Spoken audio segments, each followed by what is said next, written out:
So we are going to go into our self-love topic. I wanted to talk tonight with everyone about setting healthy boundaries. Now, you all may say, okay, it's not as deep as some of the other weeks, the previous shows. And you're right, it's definitely not as deep. But I really wanted to go into just really talking about setting healthy boundaries because I think it's just as important. This is something that, I'll be honest with you, I have really struggled with. I still struggle with this from time to time because I just don't really like to say no to people, especially like if I just feel like I don't want them to think that I'm coming from a space of, meanness or, just not concerned or compassionate for their situation. But I've always struggled with telling people no. So, like I said, it may not be as deep of a subject as previous shows, but it's definitely something that we should talk about. So, for a long time, I consider myself, a very friendly, bubbly person. And, I was really a people pleaser. That's actually what I was. I just was someone that wanted to always please people, wanted to always be noted as like this kind person. So as a result, when my children were little, I just always noticed that, I had 4 small kids, and I noticed that my friends and neighbors in the community, when they had things that they needed to do, they would ask me, hey, can I come and drop my kids off? Can I bring my kids over to your house or whatever? And I would always be like, yeah, it's fine. And then when I had things to do, I couldn't drop my kids off anywhere. They'd be like, ooh, but you got 4 kids. And I'm like, well, I had 4 kids when you were asking me, to watch yours.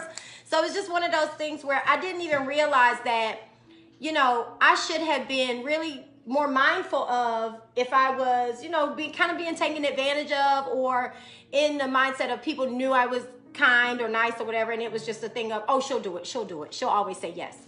And this kind of stood out to me as I was younger because, like I said, I was always, basically like, yeah, I'll do it, and just had that people pleaser mentality, no matter if it inconvenienced me. And sometimes you just don't have the energy to give to other people. Right. But I didn't focus on that. So Ever said sometimes you don't have the energy to give to other people.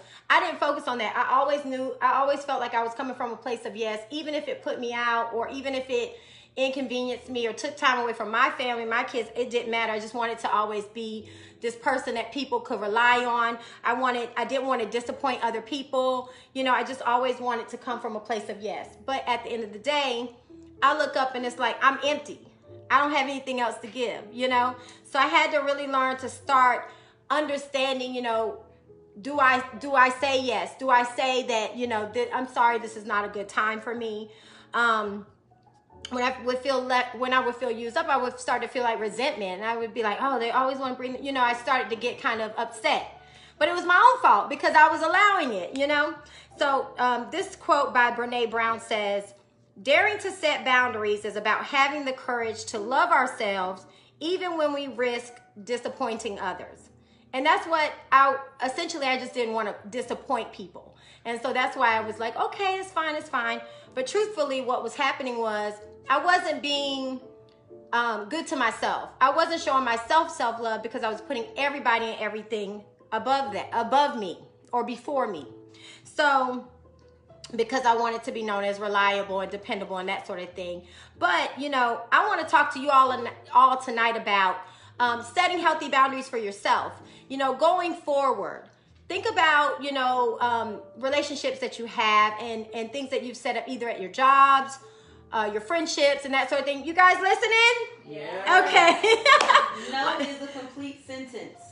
No is a complete sentence? Yes. Okay. Who said that? Me. Oh, you said that. Amber said no is a complete sentence, so the answer is no. Well, I do it a little bit kinder, a little bit nicer. I still find ways to say, you know what? I'm sorry I'm not going to be able to do that at this time. But ask me again later. I may be able to help you out later. But I want to talk to you guys a little bit about when you're setting your healthy boundaries. Let me tell you a few things a few little useful tips. First of all, name your limits. To yourself, to your friends, to your family. You can't set good boundaries if you don't know where you stand emotionally, mentally, If something's making you uncomfortable, understand why. Why is this making me uncomfortable? What's going on here? Start really checking in with yourself, because that's really what is necessary for you to create a boundary. In order to create a boundary, you must know where you stand, right? So, what'd you say, Abra? Yes, right. Absolutely. So, one thing that I look at is I basically say, okay, let me check. They say a gut check. Let me check with my gut, meaning your stomach, your belly. If something's making you feel uncomfortable, you typically feel it in your stomach first before anything. Sometimes you may feel a little bit of goosebumps, a little chills, but what you have to do is check within yourself to see, why am I feeling this resistance? Why am I feeling uncomfortable in this moment? What is going on with me? This is self-awareness. So basically what you're doing is, instead of saying, sure, I'll do this, this is fine, and you agree to do something, or, whatever the case may be, and then days later or, hours later, you're like, why did I say yes? What was I thinking? And you start doing this like thing in your mind where you're basically saying, I'm resisting this. Why am I? So that's what you got to do. You got to check in with yourself if something is bothering you. And one of our favorite, Avra and I and some of my friends, our favorite spiritual, advised leaders, Abraham Hicks, an author, she says, you always in life want to find the path of least resistance.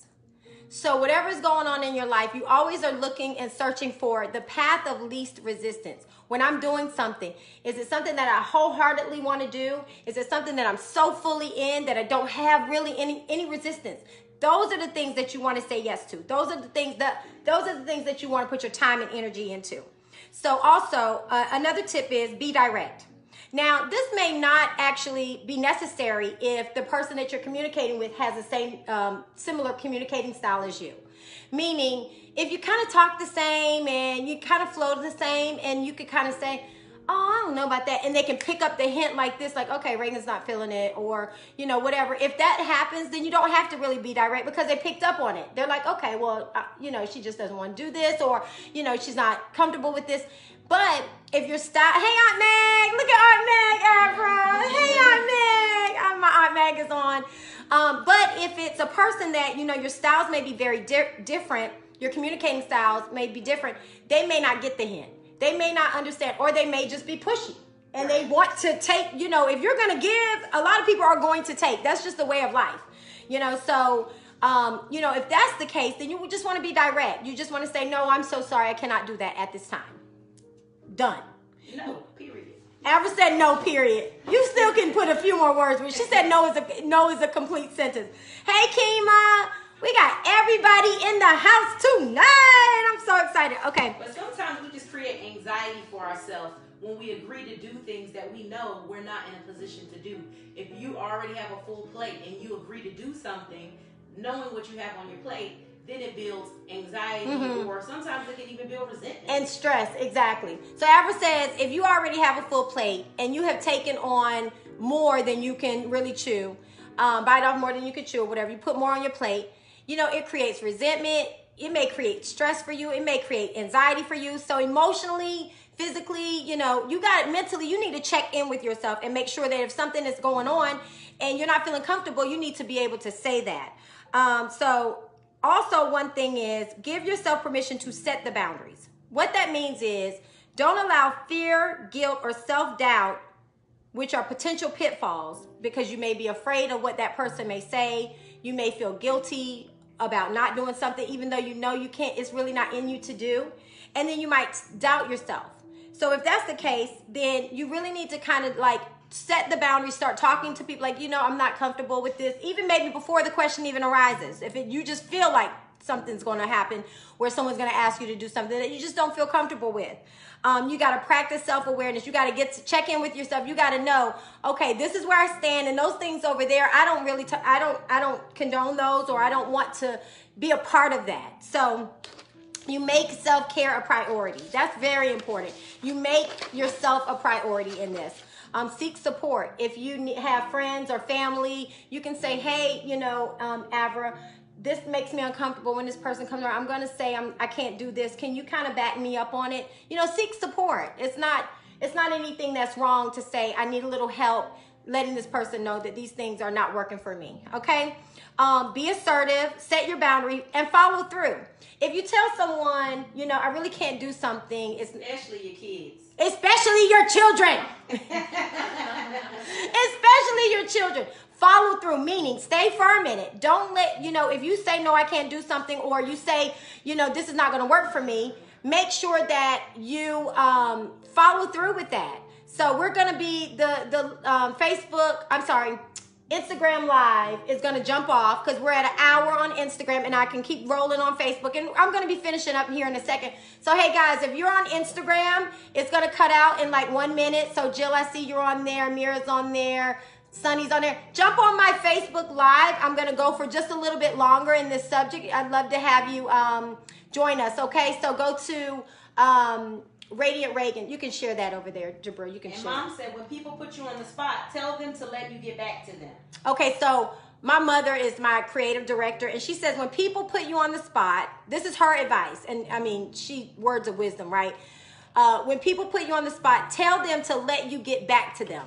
So, because what you're really doing is you are kind of wanting to figure out what you want to say in order to let people know, you know, I'm so sorry, I can't do this for you. And you don't want to agree to something before you've had time to think about it. If you know your schedule's tight, or you're not getting enough rest, or you got a lot on your plate, you don't want to agree to things that you're going to complain about later, or put your body to too much strain doing things. Right. So Avra was saying basically like you just don't want to. What is it, Avra?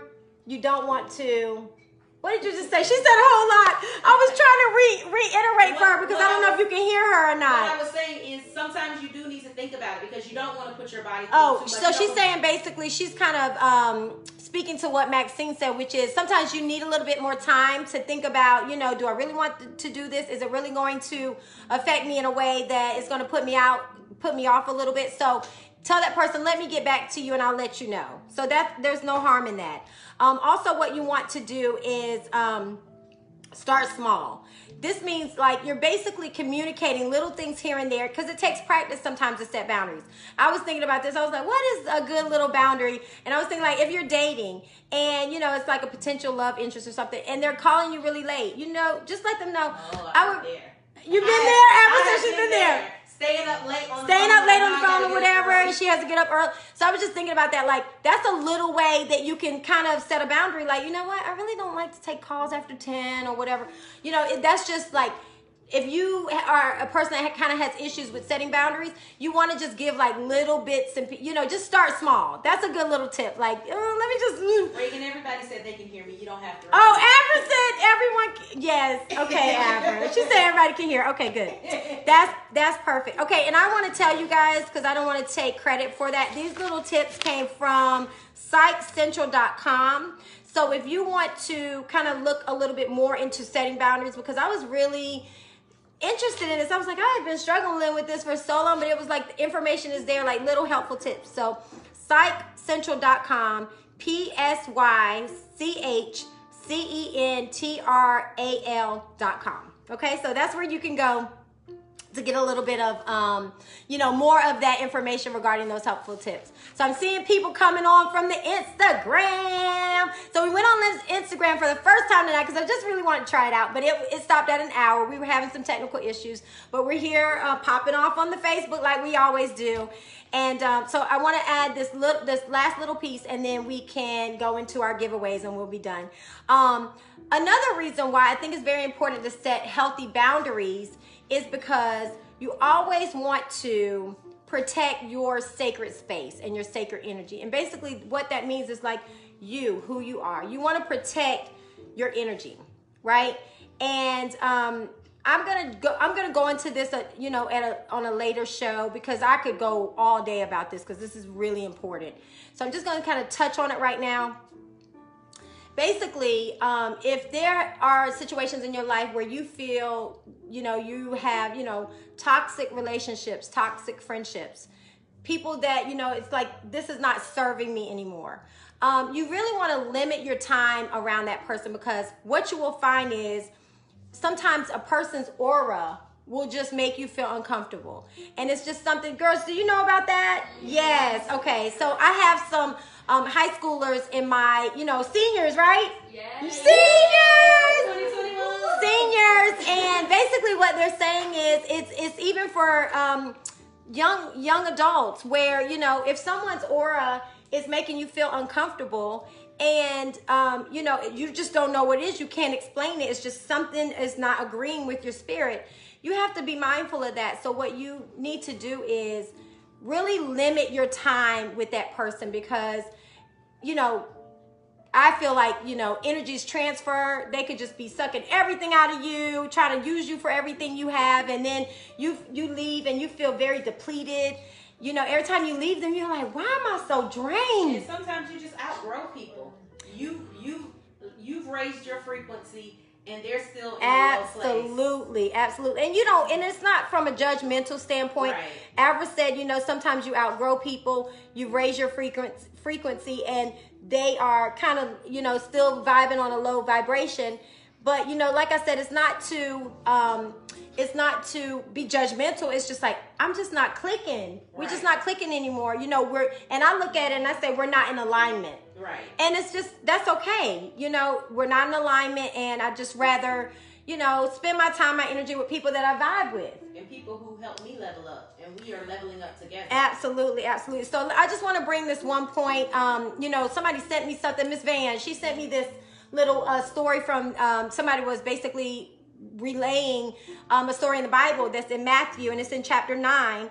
And it talks about, Jesus Christ was walking through the village with his disciples and he was, talking to some people and they were like shoulder to shoulder walking through.